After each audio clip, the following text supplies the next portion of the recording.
So to help us understand a peer-to-peer fundraising program and figure out what's working and what needs improvement, we use a framework that we call the 7 success factors. And it's really just a way of helping us parse out a program. Now, it's not supposed to be the be-all and the end-all. It's supposed to be a framework, meaning that it oversimplifies some things. But in our experience, these 7 components are pretty much the big ingredients that you need to be successful. There might be some other seasoning that you need to throw in there, but these are the big things.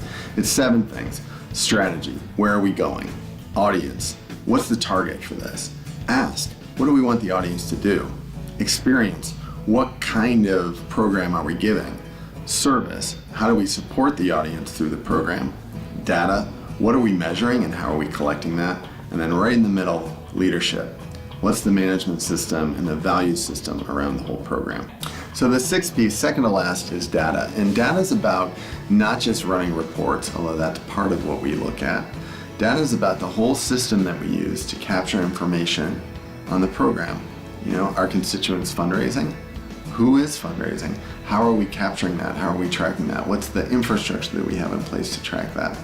So it's how we collect, and then it's how we disseminate.